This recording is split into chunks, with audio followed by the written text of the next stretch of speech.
አቤል እንግዲህ በአቋራጭ ሀብትና ንብረት ለማፍራት ሲል እንግዲህ የተለያዩ ስራዎችን ሰርቷል። እሱም የሚሰራው ስራም እንግዲህ በጣም ወንጀል ነው። ከመላ ቤተሰቡ ተደብቆ ከደላላ ጋር የተለያዩ አደንዛዥ ነገሮችን እየሰራ ወደ ውጭ ይልካል ማለት ነው። እንግዲህ ደላላ ለመሆን እየፈለገ ነው ይመስለኛል።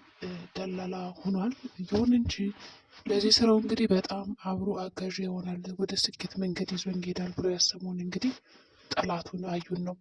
አዩ ሲያዩ እንግዲህ በጣም ነው የተገረመ። እንዲሁም ደግሞ አብረን እንስራ ሲለው በተለይ በጣም ነው የተገረመው። ምክንያቱም እንግዲህ አዩ ያው የቤቱን ካርታና ፕላን ይፈልገዋል። እንደገና ከዛ ቤት ወንድሜ አይደለም ብሎታል ማለት ነው። ይሁን እንጂ አሁንም ቢሆን ከና አዩ የሚፈልገው ነገር አለ። ገንዘብ ይፈልጋል፣ ሀብት አልፈልግም ይላል። አንዱ ፈልጋል፣ አንዱ አልፈልግም ነው የሚላቸው። የማሚቴንም ልጅ እንግዲህ ልጅ የታለች አምጣት እያለች ያው ትጠይቀዋለች። እሱም ደግሞ ልጅሽን ብቻ አሳይቻለሁ፣ ግን ደግሞ ሁለት ቀለል ያሉ ድርድሮችን አቀርብልሻለሁ። የመጀመሪያ ድርድሬ ርብቃ እንድትገይልኝ ነው የምፈልገው የሚለው። እንግዲህ ምን አድርገው ነው ግን ርብቃ ይህን ያክል እንደው ጨካኝ የሆነባት አልገባኝም። ማሚቲም እንደዛማ ሊሆን አይችልም፣ ለምንድን ነው የምገላት? ምን ሆንክ ስትለው በቃ ልጅሽን ማግኘት ከፈለግሽ ያለሽ አማራጭ ነው በማለት ይነግራታል ማለት ነው። ማሚቲም በጣም ግራ ትጋባና ሁለተኛው ደግሞ ካርታና ፕላኑ ፈልገሽ መስጠት ነው ለእኔ፣ የቤቱን ስም በእኔ ማዞር አለብሽ የሚል ትዕዛዝ ነው የሰጣት። እንግዲህ ማሚቲ ሁለተኛውን አማራጭ የወሰነች እና የመረጠች ትመስላለች። ምክንያቱም ካርታና ፕላኑ ውስጥ ፈልገው ነበረ። ርብቃ ስመጣባት ምን እየፈለግሽ ነው ስትላት፣ አይ ምንም በቃ የሆነ የጠፋብኝ ነገር ነበረ እሱን እየፈለግኩ ነው ምናምን አለቻት ማለት ነው። ከዛሽ በማለት ርብቃም አልገባት ጉዳዩ ተወችው ማለት ነው። ስለዚህ አሁን ማሚቲ አሳልፋ ልትሰጥ ነው ልጇ ስትል፣ ይሄ አዩን አሁን እንደው መያዝ አቅቷችሁ ነው። ግን የሚገርም እኮ ነው። ሁላቸውም እየተጫወተባቸው ይገኛል። ለምሳሌ ከርብቃ አጎት ላይ ይጫወትበታል። ልጅን አሳየኝ ሲለው ገንዘብ አምጣ ነው ያለው። ገንዘብ አምጣ ከዛ በኋላ አሳያለሁ ልጅህን ይለዋል። ከዛ በገንዘብ ይስማማና የተወሰነ ገንዘብ ከሰጠው በኋላ ልጅቷ ወደ አረብ ሀገር ሄዳለች ይላል። እንዴት ይለዋል። እኔ ደላላ ነኝ። ከዛ በተጨማሪ ደግሞ ለማምቴ ለማንም እንዳትናገሪ እንዳትደውይ እያለ እሱን ደግሞ ምን ያዛታል፣ ርብቃን እንድትገላት። በሌላ በኩል ደግሞ ያው አቤል ስራ እያጣ ነው፣ አሁን ላይ እየተንቆለለ ነው። ምን አይነት ስራ እንደሚሰራ እንግዲህ ያው ነግሬያቸዋለሁ። እሱንም መበቀል ይፈልጋል። እንግዲህ ከዚህ ውስጥ የሚያስገቡ በእርግጠኝነት አዩ ሊሆን ይችላል።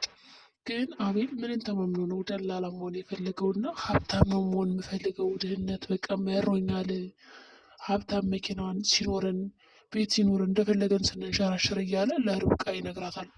ርብቃ ደግሞ ፍላጎቷ ልጅ ብቻ ነው። ሀብት ምናምን አትፈልግም፣ ግን ደግሞ ልጅ ትፈልጋለች። ይህንን በማወቅ እንግዲህ አሁን የአቤል አስተሳሰብ ምንድን ነው? ልጅ በድሎ ያድጋል የሚባለውን ነገር አላምንበትም። ልጅ መውለድ ካሰብን ራሱ በጣም ሀብታም ከሆን በኋላ የራሳችን ስራ ኑሮን የራሳችን ገቢ ኑሮን ጥልቅቅ ብሎ እንዲኖር ነው የምፈልገው በማለት እንግዲህ ያው ስራዎችን እየሰራ ይገኛል። ይሁን እንጂ ወደ ቤት ሲመለስ ግን ፈርቶ ነበረ። የሆነ የሰራው ወንጀልም አለ። በጣም እየሮጠ ሰዎች ተከተሉኝ አልተከተሉኝ እያለ ነበረ። ከዛ ያው እንግዲህ ርብቃ ሰርፕራይዝ ልታደርገው ፈልጋ ዘንጣ ነበር የጠበቀችው፣ ግን እሱ ፈርቷል። ምንም ማም ስትለው በቃ ምንም በቃ የሆነ ሰዎች እየተከተሉኝ ነው ውጭ እስኪ አንድ ስራ ስራ ይላታል። ምንድን ነው ስትለው እንግዲህ እንደገና ደግሞ ወጣ ራሷ እየችለት ሰዎች ተከትሉኛል አልተከተሉኝም የሚለውን ለመጣራት። ከዛ እሱም እንግዲህ ይኸውልሽ ምን መሰለሽ እየመጣሁ እያለ የሆነ ሰው ተጣላኝ፣ ከዛ ደበደብኳቸው እና ሁለት ሶስት ምናምን ሆኖ ሲመጡብኝ ፈርቼ ነው የሮጥኩት ይላታል።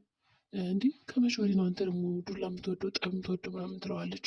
እንግዲህ አቤል ያጠፉ ትልቅ ወንጀል እንዳለ ያሳያል። በጣም ይደነባበራል። ብቻውን ቁጭ ሲል ይስቃል። በጣም በቃ ብር ብር ይላል። እንግዲህ ለገንዘብ ሲል የሰው ህይወት አጥፍቶ ሊሆን ይችላል፣ ብቻ አይታወቅም። ወይ የመኪና አደጋ አድርሷል፣ ወይ ደግሞ ብቻ የሆነ ነገርማ ሰርቷል እንጂ እንደዚህ ቁጭ ብሎ ብቻውን አይለፈልፍም ማለት ነው። ርብቃ ራሱ ሁኔታው ግራ ግብት ብሏታል። ምንድን ነው ትለዋለች፣ ግን ደግሞ በግልጽ አይነግራትም። ሪችም እንግዲህ ያው ርብቃን ለማጽናናት እየሞከረች ነው። ያው አቤል ልጅ አልፈልግም በአሁኑ ሰዓት ብሎ ስለሚያስብ፣ እሷ ደግሞ ተረጋጊ፣ ሁሉም ነገር ቀስ ብሎ ነው የሚሆነው በማለት ያው ጓደኛውን ለማረጋጋት እየሞከረች ነው። ነገር ግን ለምንድነው ርብቃ ይህን ያክል የልጅ ጉጉት ያደረባት? ምናልባት የመጀመሪያ ልጇን ስለካሰረችው ይሆን? ብቻ ለልጅ ያላት ፍላጎት እየጨመረ መጥተዋል። ከቀን ወደ ጎን ፍላጎቷ እየጨመረ እንጂ እየቀነሰ የሚመጣ አይደለም ማለት ነው። አቤል ደግሞ ስለ እሷ ምንም ግድ እየሰጠው አይደለም። አሁን ላይ ዝም ብሎ እሺ እንወልዳለን እያለ ያባብላታል። ግን በመጨረሻ ወደ አዩ ይሄዳል። አዩ ጋር ከሄደ በኋላ የማሚቲ ልጅ ሲያያት በጣም የምታምረው ቆንጆ ነች ምናምን ብሎ ጭራሽ ማሞጋገስ ነው የጀመረው። አቤል ራሱ እስከሚገረም ቆይ አንተ አሁን አቤል ነህ ወይስ ምንድን ነው እያለ ማለት ነው። አዩ በጣም ተገርሞ እንደዛ ሲያሞጋግሰው እንዴት ረሳው ያው ሁሉ ነገር እንደዛ አድርጌ በማለት እንትን ይላል ማለት ነው። እሺ በቃ ወንድሜ ምናምን ሲል ወንድምነቱን እንኳን ተው፣ ግን የስራ ባልደረባ በሚለው እንስማማለን። ስለዚህ እኔ እናንተ አሁን በዚህ ስራ ከተስማማን ጥሩ ገቢ እንደምናገኝ እርግጠኛ ነኝ፣ እንከብራለን ይለዋል። ወንድሙም እንግዲህ እሺ በማለት ተገርሞ ስራውን ለመስራት ሞክሯል ማለት ነው። ይሁን እንጂ ርብቃና ሪች ደግሞ በጣም የተደበቀ ነገር እንዳለ ግልጽ ስለሆነባቸው ይህን ነገርማ መፈተሽ መከታተል አለብን ብለው አቤል መከታተል ይጀምራሉ። የት እንደሚሄድና ምን ስራ እንደሚሰራ ለማወቅ። ግን እየተከታተሉት በነበረበት ሰዓት ርብቃ ያልጠበቀችው ነገር ነው ያገኘችው። ከልጁ ገዳይ ጋር ከወንድሙ ጋር ነው እንግዲህ አብራ ያገኘችው። ይህንም ስታይ በጣም ነው የደበራት ያዘነችው። እንዴት ያን ሁሉ ነገር ይረሳል በማለት ታቆጣሽ ማለት ነው። ይሁን እንጂ ሪች ለማረጋጋት ሞክራለች። ተመልሰው ወደ ቤት ከመጡ በኋላ እንግዲህ ማሚቲ ማየታቸው ስለነበረ ምን ሆናችሁ ነው በማለት ጠየቀች። አይ ምንም አልሆንም በማለት ርብቃ መናገር አልፈለገችም ለሷ ማለት ነው። ይሁን እንጂ እንደገና አቤል ቆይ በትዳር መካከል እኮ ሁለት ሰው መስማማት ያለበት፣ ማንም ሰው በእኛ ትዳር እየመጣ ሀሳብ እንዲሰጥ አንፈልግም ይላል። እንግዲህ የርብቃ አጎት ሊመክረው ፈልጉ እንደ ሀሳብ ሊሰጠው ፈልጉ ልጅ በልጅነት ነው የሚለውን ለማወቅ። ከዛ ግን እሱ አመናጭቆ ነበር ያወጣው። እንግዲህ የርብቃ አጎትም እሺ በማለት ይወጣል ማለት ነው። ይሁን እንጂ አመናጨቀው። ከዛ በኋላ ወጣ እና ወደ አሜሪካ እንደሚሄዱ አውቃለች ርብቃ። ይሄ ነገር ደግሞ ረብሯታል። ማሚቲም ምንድን ነው ስትላቸው ምንም የለም አለች። ያው በእርግጥ ሪች ትናገር ነበረ ከአዩ ጋር ሂዷል እኮ አቤል እናስቦ ነው ምናምን ስትላት አየሁ በማለት ነው የደነገጠችው። አዩ እንግዲህ በሁላቸውም ውስጥ አለ፣ በማሚቲ አለ፣ በአጎቱ አለ፣ በአቤል አለ። ስለዚህ ጠላታቸው ከስራቸውም እነሱ ምንም ማድረግ አልቻሉም። ማሳሰሩት ተፈታ፣ የተወሰነ ታስሮ አሁን እያሰቃያቸው ይገኛል። ጭራሽ ይባስ ብሎ ደግሞ አቤልም ልክ እንደ ወንድሙ እየሆነ ነው።